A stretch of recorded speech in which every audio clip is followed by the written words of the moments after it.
ፋሽን በአንድ ጀንበር በድንገት ስህተት አይሆንም። ነገር ግን አንዳንድ ልብሶች ጊዜ ያለፈባቸው እንደሆኑ ይሰማናል። በአንድ ወቅት ዘመናዊ የሚመስሉ ነገሮች ቀስ በቀስ በሌላ ጊዜ ዘመን ያለፈባቸው አልባሳት ይሆናሉ። ዛሬ 8 ጊዜ ያለፈባቸውን አውትዴትድ የሆኑ አልባሳትን ይዤላችሁ መጥቻለሁ። 8ኛው ግን አከራካሪ ነው። የሚያስማማም የማያስማማም ነገር አለው። እናንተ ሰምታችሁ ሀሳባችሁ እንድታስቀምጡ ፈልጋለሁ። ላይክ፣ ሼር፣ ሰብስክራይብ ማድረግ እንዳይረሳ። አንደኛ፣ የማም ጂንሶች። ለዓመታት ማም ጂንሶች የልብስ ማስቀመጫዎችን ይቆጣጠሩ ነበር። ነገር ግን በ2026 ይህ ልብስ ከውበት አንጻር እየተተወ ነው። ከፍ ያለ ወገብ፣ የተቆረጠ ቁርጭምጭሚት ስላለው እግሮችን በእይታ ያሳጥራል እና ንጹህ ረጅም መስመር ከመፍጠር ይልቅ ትንሽ የቦክስ ቅርጽ ይፈጥራል። ከማም ጂንስ ይልቅ የበለጠ ማራኪ ጂንስ አይነቶች እነዚህን ሲያሸንፉ እያየን ነው። ስትሬት ሌግ ጂንስ ተመራጮች ናቸው። ረጅም ቀጥ ያለ መስመር ይፈጥራሉ እና ለልብሱ ንጹህና ዘመናዊ መልክ ይሰጣሉ። ዋይድ ሌግ ጂንስም በአሁኑ ጊዜ የበላይነቱን እየያዘ ነው። ሌላው የጂንስ አይነት ቡትከት ወይም ቤል የምንለው ነው። ከታች ያለው የእግሩ አቆራረጥ ዳሌን ሚዛን በማመጣጠን እግሮችን ወዲያውኑ ያረዝማል። ለዚህም ነው ብዙ ስታይሊስቶች ይህንን የጂንስ አይነት የዕለታዊ የልብስ ማስቀመጫዎች ውስጥ መካተት አለባቸው የሚሏቸው። በስተመጨረሻም የሚታጠፉ ጂንሶችን እያየን ነው። ይህም መልክን፣ ስትራክቸርን የሚጨምር ነው። ዋናው ሀሳብ ምቹ የሆነ ጂንስ መልበስ ብቻ አይደለም፣ በቀላሉ ሰውነትን የሚያረዝሙና የሚያዘምኑ ፒሶችን መምረጥ ነው። ሁለተኛ፣ ረጅም ክፍት ካርዲጋኖች። ለረጅም ጊዜ ረጅም ክፍት ካርዲጋኖች የቁም ሳጥኖች ዋና ነገሮች ነበሩ። ነገር ግን በ2026 እነዚህ ካርዲጋኖች ጊዜ ያለፈባቸው ሆነው መታየት ጀምረዋል። ተጨማሪ ርዝመት የወገብን መስመር ሊያደበዝዝና መላውን ገጽታ ወደ ታች የሚጎትት ከባድ ቅርጽ ሊፈጥር ይችላል። ወገብን የሚያሳምሩ አጫጭር ካርዲጋኖችን እያየን ነው። ወዲያውኑ መጠኖችን ከፍ በማድረግ እግሮችን ረዘም ያሉ እንዲመስሉ ያደርጋሉ።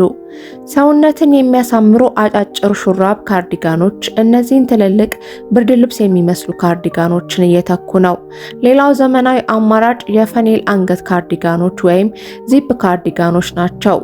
እነዚህ በሚያምር ሁኔታ ያጌጡና ለልብሱ ቅርጽ የሚጨምሩ ናቸው። የፔፕለምም የተነደፉ የሹራብ ካርዲጋኖች እንኳን እንደገና መታየት ጀምረዋል። በወገብ ላይ ያላቸው ዲዛይን ለገጽታችን የሚያምር መስመር ይፈጥራል። ለውጡ ቀላል ነው። ሹራብ ምቹ ነው፣ ግን ቅርጽ የሌለው ሳይሆን ቅርጽ ያለውን መምረጥ አለብን። ሶስተኛ፣ የዳንቴል ቶፖችና ሸሚዞች። ለዓመታት የዳንቴል ቶፖች ተወዳጅ ምርጫ ነበሩ። ነገር ግን በ2026 ብዙዎቹ እነዚህ ስታይሎች ጊዜ ያለፈባቸው ሆነው መታየት ጀምረዋል። ዳንቴል የበዛባቸው ቶፖች የላይኛውን ክፍል ብዙም ያልተጣራ ሊያስመስሉና አንዳንድ ጊዜ ከንጹህ አልባሳት ጋር ላይጣመሩ ይችላሉ። በ2026 የበለጠ ዘመናዊ የሚመስሉ የዳንቴል ቶፖች ጫፍ ላይ ያላቸው ናቸው። መላውን ልብሱን በዳንቴል ከመሸፈን ይልቅ ብዙውን ጊዜ በአንገት መስመር ላይ ሲሆን ቆንጆ መልክ ይፈጥራል። እነዚህ አልባሳት ለመደረብም በሚያምር ሁኔታ ይሰራሉ። ብዙውን ጊዜ በትላልቅ ሌዘር ጃኬቶች ወይም ሹራቦች ስር ሲለበሱ ያምራሉ። እነዚህ ቶፖች በጣም ወቅታዊ የሚመስሉበት ሌላው ምክንያት ሁለገብነታቸው ነው። ከቀላል የቀን ልብሶች፣ ከሰፋ ያለ ጂንስ፣ ከጨርቅ ሱሪዎች ጋር ወይም ጉርዶች ጋር በደንብ ይሰራሉ። አራተኛ፣ ከመጠን በላይ ፕሪንት የበዛባቸው ሱሪዎች። ለተወሰነ ጊዜ በጣም ደማቅ ባለብዙ ቀለም ሱሪዎች በሁሉም ቦታ ነበሩ። ነገር ግን በ2026 እነዚህ ሱሪዎች እየቀሩ ናቸው። እነሱን የሚተካቸው የተጣራ የንድፍ ስራዎች ናቸው። የእንስሳት ህትመቶች እየተመለሱ ነው፣ ነገር ግን በተሻለ በተጣራ መንገድ ነው። የዜብራ፣ የነብር፣ የእባብ ህትመቶች ይጠቀሳሉ። እነዚህ ህትመቶች ስታይሊሽ እና ክላሲክ ናቸው። ሰውነትን በተፈጥሮ የሚያሳምሩ ናቸው። ጊዜ የማይሽራቸው የፕላድ ስታይሎችን በዘመናዊ አልባሳት ውስጥ ቀስ በቀስ እንደገና እየታዩ ነው። አምስተኛ፣ ጆገር ማቺንግ ሴቶች። ሁዲ ኢላስቲክ ያለው በእግር ጫፍ የሚጣበቅ ጆገር ሱሪ ጋር በተመሳሳይ ቀለም መልበስ በጣም የተለመደ ካዥዋል ስታይል ነበር። ለስላሳ፣ ቀላልና ምቹ ነበር። ለጉዞዎች ወይም ለቀዝቃዛ ቀን በጣም ተመራጭ ነበር። በ2026 እነዚህን የፍሌስ ጆገር አልባሳት ሁልጊዜ ከቤት ውጭ መልበስ፣ በተለይ ደማቅ የኮተን ቀለም ያላቸውን ከመጠን በላይ ካዥዋልና የህፃን ሉክ የሚሰጡ ናቸው። ከፍሊስ ጆገሮች ይልቅ የሹራብ ስብስቦች ትኩረትን እየወሰዱ ነው። ቀጥ ያሉ ወይም በትንሹ ሰፊ እግሮች ያሏቸው ኒት ሱሪዎች፣ ሰውነትን የሚከተሉ ማቺንግ ሹራቦች ቶፖችን እያየን ነው። የሹራብ ጨርቆች ቅርጻቸውን በተለየ መንገድ ይይዛሉ፣ ወዲያውኑ ልብስን የበለጠ የተጣራ እንዲመስል ያደርጋሉ። በተለይም ተወዳጅ የሆነ የመጣ አንድ ስታይል አለ። ዚፕ-አፕ ሹራብ ካርዲገን ሴት ነው። ማቺንግ ሱሪዎች ጋር የተጣመረ ጥሩ ሹራብ ዚፕ ካርዲገን የሚያምር ዘመናዊ ምስል ይፈጥራል። በትንሹ ሲከፈት ቀጥ ያለ መዋቅር ይጨምራል። ሙሉ በሙሉ ዚፕ የተደረገበት ደግሞ ንጹህና ሚኒማሊስት ይመስላል። ስድስተኛ ትልቅ ብሌዘሮች። ትልቅ ብሌዘሮች ፈጣን ስትሪት ፋሽን ነበሩ። ከጊዜ በኋላ ግን ያ ከፍተኛ መጠናቸው ትንሽ ከባድ ሆኖ መታየት ጀመረ። ብሌዘሮች በጣም ትልቅ ሲሆኑ የሰውነትን ተፈጥሯዊ መጠን መደበቅና አለባበስን ሚዛናዊ ያልሆነና ብዙም ያልተወለወለ እንዲመስል ሊያደርጉ ይችላሉ። ብሌዘሮች የበለጠ የተዋቀሩና ትክክለኛ እየሆኑ መጥተዋል።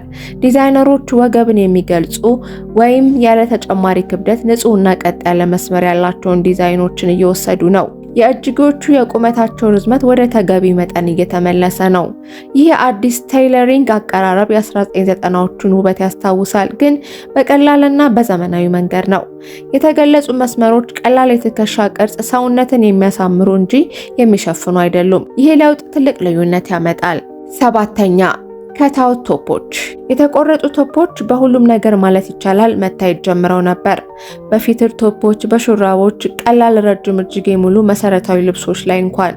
ነገር ግን በአንድ ዲዛይን ውስጥ በርካታ የተቆረጡ ጫፎች ሲታዩ ውጤቱ ከውበት ይልቅ ኮተት የበዛበት ሊመስል ይችላል። ምስልን ከማጉላት ይልቅ እነዛ ክፍተቶች ብዙውን ጊዜ የልብስን ንጹህ መስመሮችን ያቋርጣሉ።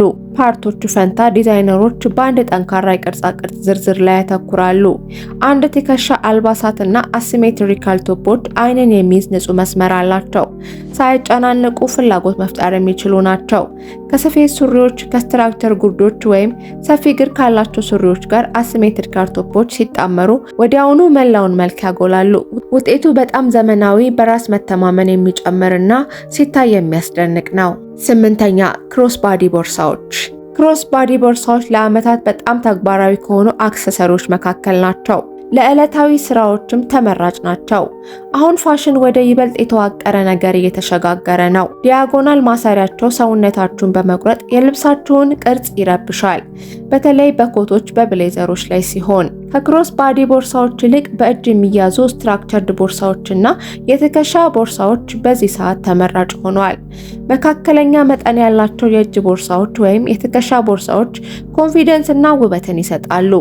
እነዚህ ቅርጾች ከአለባበሱ ጋር አይወዳደሩም፣ ኮምፕሊመንት ናቸው። ቦርሳዎችን በእጅ ላይ መያዝ ወይም በትከሻዎች ላይ ማድረግ የማይካድ ሽክ ነገር አላቸው። በተጨማሪም አፒራንሳችሁንና ፖስተራችሁንም የመለወጥ ትልቅ አቅም አላቸው። አብራችሁን ስለነበራችሁ ከልብ አመሰግናለሁ። ሀሳብና ጥያቄ ካላችሁ በኮመንት አስቀምጡልኝ። ቻናሌን ላይክ፣ ሰብስክራይብ ማድረግ፣ የኖቲፊኬሽን በተኑ መጫን እንዳትረሱ። በቀጣይ በሌላ ቪዲዮ እስከምንገናኝ ሰላም ቆዩኝ።